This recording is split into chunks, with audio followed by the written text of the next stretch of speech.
What's going on, everybody? Stubbs here from Retro Handhelds, and today we have a special video for you. We are back from CES, and now we finally have the Razer Edge 5G review model. All opinions and thoughts are our own, but we're going to dive in and show you everything that the Razer Edge 5G can do. This is different from the Wi-Fi version that has 2 gigs less of RAM. That was a whole thing. We want to see, is it really the ultimate Android handheld? Let's go.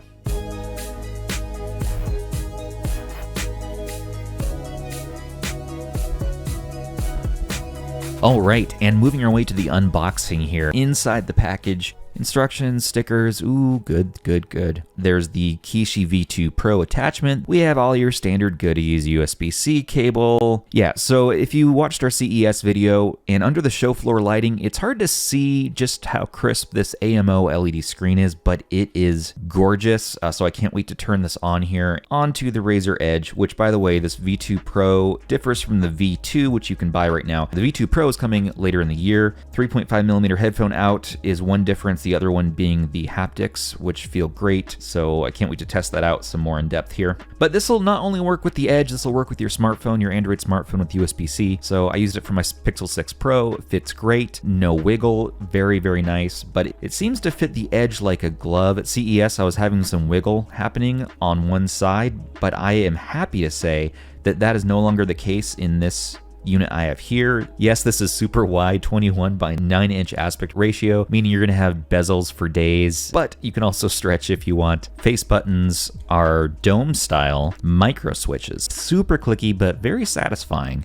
I prefer this style of micro switch over, for instance, the Vita or the RP2's clicky style buttons. This is really satisfying, very responsive when you hit that actuation. Joysticks are serviceable, switch style, have L3 and R3 functionality. D-pad is very precise and clicky with those same micro switches. Micro switches up top for L1, R1, and we have analog style L2 and R2. Ooh, I don't know about, they're just a little too easy to depress, so there's not any resistance, and it's maybe a bit too shallow. I just wish there was a little bit more of a, graduated feeling when you're pressing down. We also have some function buttons up here, M1 and M2. This maps straight to X and A on the face buttons there. You can change that later in remapping the Nexus app, but we'll go over that in a moment. Over here we have select, we have start, we have a screenshot button, and the Razer Nexus home launcher app on the right.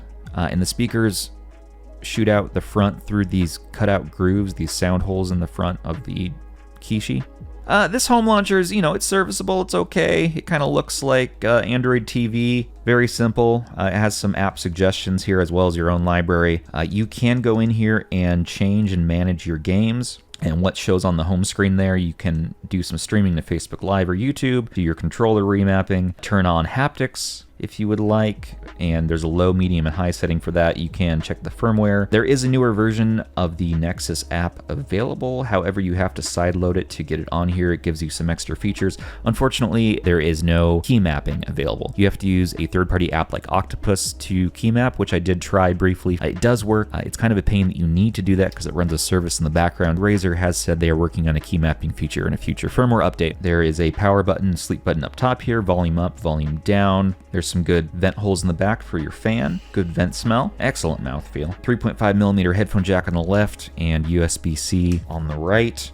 So speaking of the V2 Pro, what makes it Pro? So it's basically the Kishi V2 with added haptics and a 3.5mm headphone out. That's great and everything. I do like the haptics. It is fun. It definitely will drain battery a bit more, but this is compatible with other phones. It's kind of like a Nintendo Switch, so you can just pop the tablet in and out, and you can use the Razer Edge tablet as a standalone device as well. So if you want to use just touch-friendly games, it does pop right out, and I'm sure there's going to be cases in the future you can get for it. But I really like to use it as the gaming side. You could plug it into something like a USB-C dock and then Bluetooth a controller and use it as a console. That's something I've tried as well in my testing. I've had a good time testing this one though. I've been reviewing it for about almost 2 weeks now, and in my time with it, I've used it in every scenario I can think of. I've tried to use every feature. It's been good. I used it out and about using the 5G, which the 5G streaming has been very good, and this has an eSIM in it. So if you get the 5G model, it is available from Verizon, and 5G in my testing has been very fast. We have a lot of 5G towers out here. Okay, moving on to tech specs. So they say it rocks a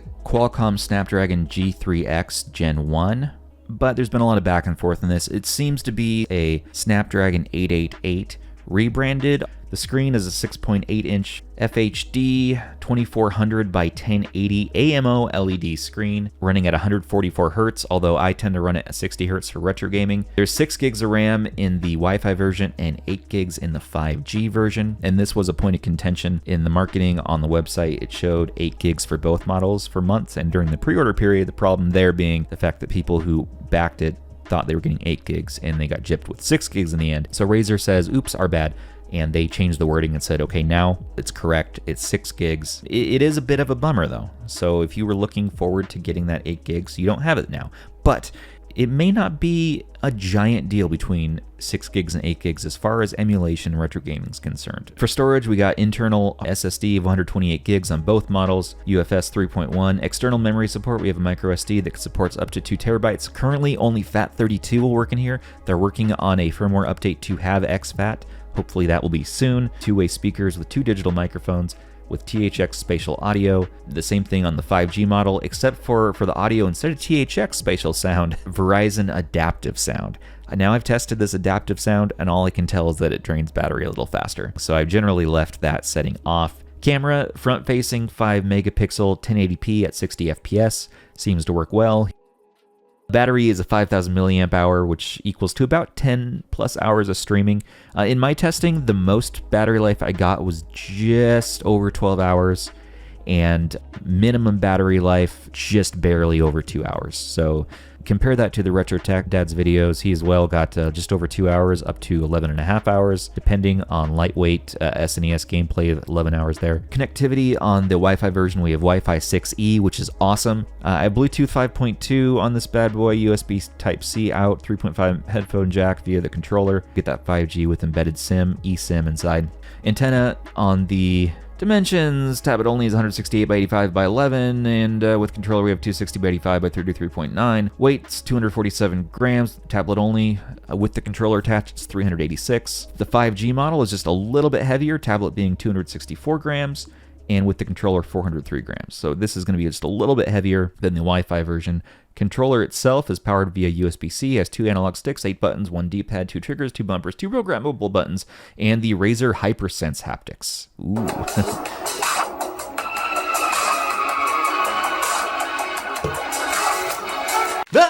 I didn't see you guys there. Oh, we're not here to talk about sandwiches today. We are here to talk about the delicious. And let's go ahead and test out some games.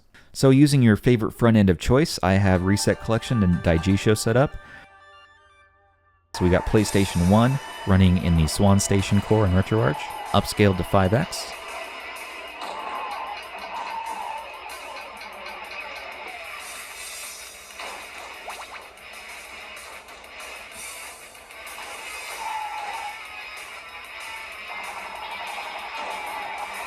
And Sega Saturn running in Beetle Saturn core.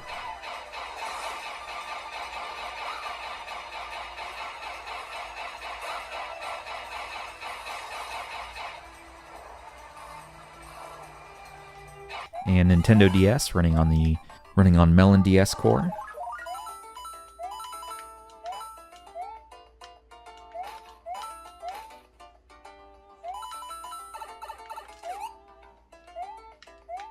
Now checking out some Dreamcast running on the Flycast core inside RetroArch, upscaled to 5x.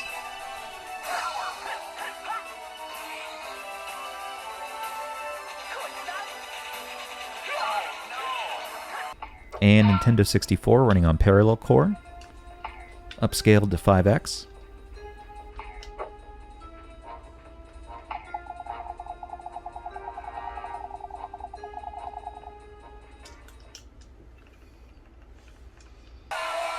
And here we have PSP running in standalone. I was running the core, but then it got messed up somehow, so now we're going to run standalone. And we're upscaling to 5x in most all games. Going right up the line, we have Nintendo GameCube. So here's an interesting one. Tried it out on every version of Dolphin. Thought I found my best luck with MMJR2, but in the end, the Play Store version of Dolphin, standard version of Dolphin, beats out MMJR2, both for compatibility and for performance. So both on Wii and GameCube,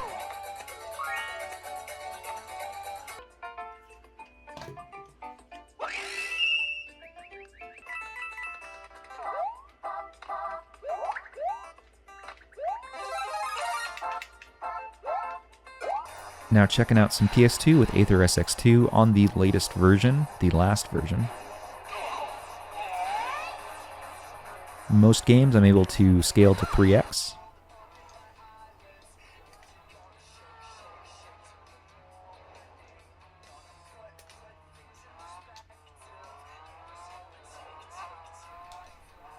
So far, no big surprises.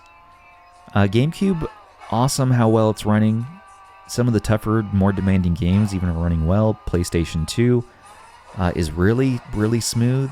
One of my favorite games, Burnout, runs really well here. Black. Here's where it starts to get interesting. So Nintendo 3DS. This brings us up to the talking about the micro SD card more. I can't get front ends to pass ROMs over to Citra. The only way to get it to work is if you put the ROMs on internal storage, which I've decided not to do in this case, and I am running them off the SD card, but I'm using the RetroArch core. So the RetroArch core of Citra typically is super slow and I avoid it, but on the Razer Edge here, it actually runs pretty damn well. In fact, I'm able to upscale 3x, 4x, even 5x in some rare instances. Moving on up to Nintendo Switch. So using the latest version of Skyline Edge, as of this video, it's version 32, and the custom Adreno and Turnip drivers, I've been able to run some pretty hard-to-run games, such as Super Mario Odyssey, which doesn't get into the game fully, but does open. Some games here, though, run full speed, which is ridiculous. Metroid Dread runs really well.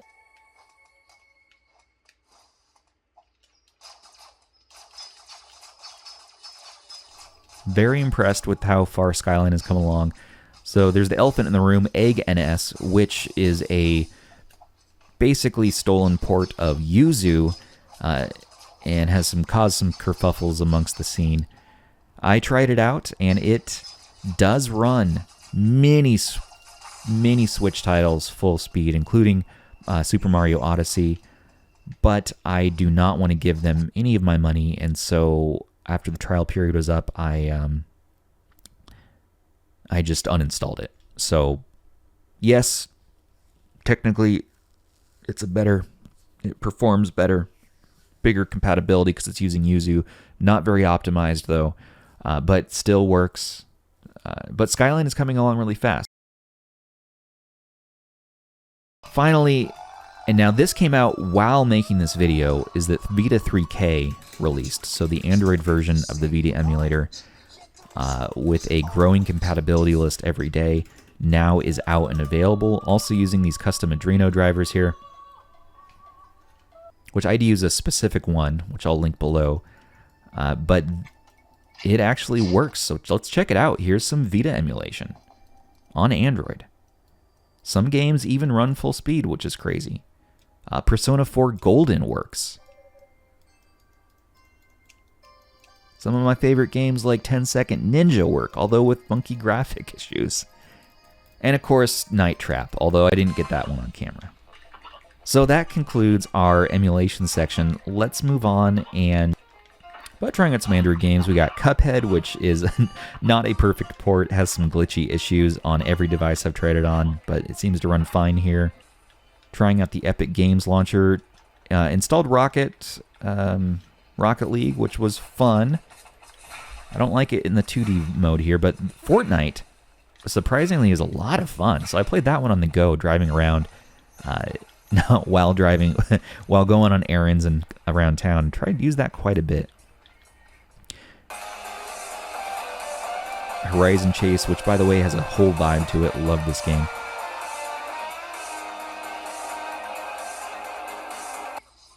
Diablo Immortal runs great, mostly maxed out settings.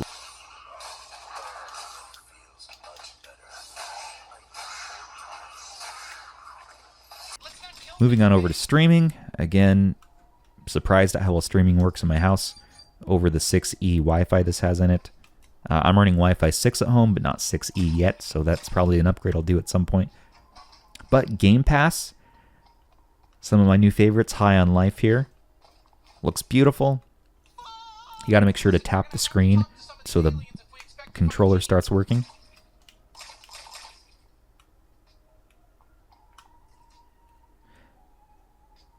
Hi-Fi Rush, Rush Hi-Fi. What the hell is this? Really tough to get these button combos down, but it's a lot of fun. Some other games. All right, also got a chance to try out PlayStation Play. So remote PS5 streaming, and here is Call of Duty World War II and Stray, both of these fun games. Stray's tough. Moving on over to Steam Link. Now, Steam Link I couldn't get to really stretch very well, so depending on your monitor setup, you're going to have to make some resolution changes there. But it works well. Pairs fine. Plays my library, no complaints. And finally, GeForce Now. So Razer, as part of this video, signed me up for the ability to use the 4080, I guess the 4080 Ti servers. So it's pushing super high-end streamingness to this now. So it's, I mean, it looks nice. It looks great. I know without this and the free membership, you need to wait in a queue, which takes a while. I tried that at first before the device was whitelisted, but it worked well. It's just you had to wait a long time to get into the game. So now it just seems to work. That's nice. It connects up to your gaming library. You can connect your Epic account, your Ubisoft account, your Steam account, and any of the games you own on those platforms will populate in here that are that they have the ability and have it, ones they have in their library. So as long as it matches up. Some games like Hogwarts Legacy I was going to try was not on here yet, so hopefully soon. But let's try out some games. I had an awesome time actually trying out some new game demos they have in here that you don't need to actually buy. So my games work. That's cool. That's fun. Yeah, these look good. But again, I'm impressed. A couple of these demos I want to pick up. The Razer Edge has been very interesting. It's the most beautiful screen I've ever had on a handheld, edging out the AYN Neo's OLED screen even. The AYN Neo Air's OLED screen. It's super crisp. As it stands, yeah, I don't love how wide it is. It feels just like my phone and a Kishi, which I've always just said I want a dedicated device. Something like the Odin is way more all together. I wish they would have put it all together. I asked Razer about this at CES, and they said, well, we wanted to make it like the Nintendo Switch. We really think that's the best. It's versatile. People might want to just use the tablet. And I'm like, okay, that's true. That's true. And the final production unit here doesn't have any wiggle or wobble to it. You know, there's certain things to note too in the operating system. In the battery section, there is a performance mode option. You actually want to leave this turned off. So yes, it'll max out the CPU and turn the fans on and drain your battery really fast. You want to leave it off because the developers say the device is smart enough and it'll ramp itself up to that same speed when it needs it on demand. So the CPU governor will do what it needs to do. You can leave it alone safely. And that is all well and good, as well as the different, you have 90 Hertz mode, 144 Hertz mode, and a 60 Hertz mode for the screen, which is nice. I loved playing it at bed at night because it got super, super dim, so I could play it. Only thing is the buttons are super clicky, so still keeps people awake. I just really enjoyed using it around in all different scenarios. It not only played every game that I threw at it. So yeah, all in all, it's been a very interesting device. I've enjoyed my time with it. This is going to be my daily driver from now on for quite a while for any of that high-end stuff. I think it's going to be the 35XX for just that quick pick up and play game, older games. And then this for everything else. It just does streaming so well. I mean, latency-free streaming. Super impressed with that. In fact, I'm so happy with this, I've sold off a lot of my handhelds this month. So, while I started out a little bit skeptical of the device and not super stoked on the RAM kerfuffle business, I've been impressed. I've walked away impressed with it. I'm going to keep using it. I'm going to enjoy it. It's just wild to think how far we've come, too. I mean, within the last year here, now we have both Switch emulation and Vita emulation hitting Android. The future of Android handhelds is insane. We're just at the beginning. So keep joining me here on the channel. We're going to keep going over this stuff. thanks for hanging in there for what became a super long video. I am very happy to have this one out and done now. Thank you all so much for watching. But what were your thoughts on it? Is this one you're going to pick up? Let us know in the comments below. Do I recommend it? Yes, I do recommend the Wi-Fi version. I don't see a big benefit in the 5G. It's heavier, it uses more battery, I'm not seeing any performance bumps, and it costs more by $200. So if you want to pick one up, we have a link in our description. It's non-affiliated. I think we're going to add an affiliate one at some point, but get it if you'd like to, or wait for the next device. Also heard that the Red Magic 8 phone, the new fancy phone, which I haven't used these before, but people say that they're super fast and really nice. There's that you could combine with the Kishi. So get the Kishi V2 Pro when it comes out later this year. And for $150, I heard, you get the Kishi V2 Pro and this Red Magic thing. If you want the most crazy ultimate device, or get something that just works out of the box, which for me has been the Razer Edge. I haven't had any funky QC issues. I haven't had any controller issues. I haven't had software issues. Cheeto Steve did not leave much dust on this one. The only things I can really say are I don't care about a 3.5mm headphone jack.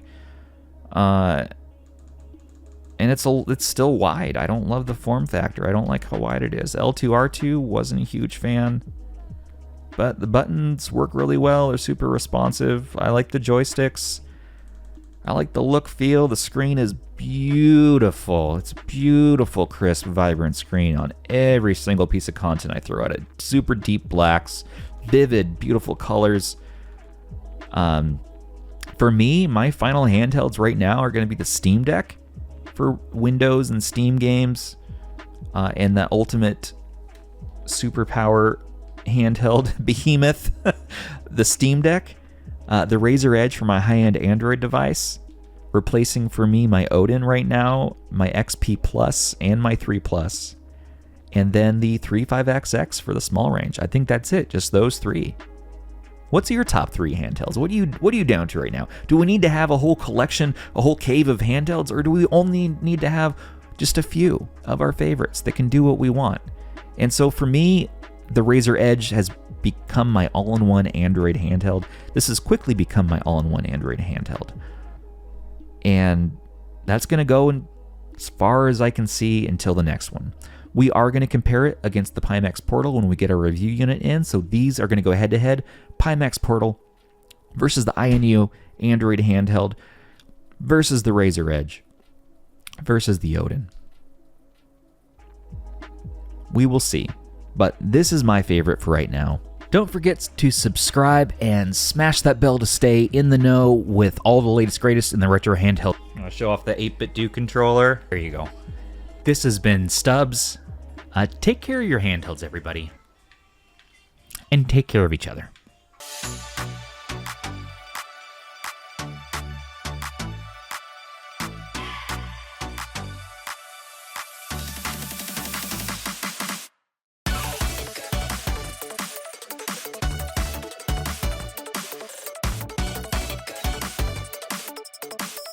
I hope you enjoyed today's Razer Edge review, but if you'll excuse me, I'll be eating fresh. This video isn't sponsored by Subway.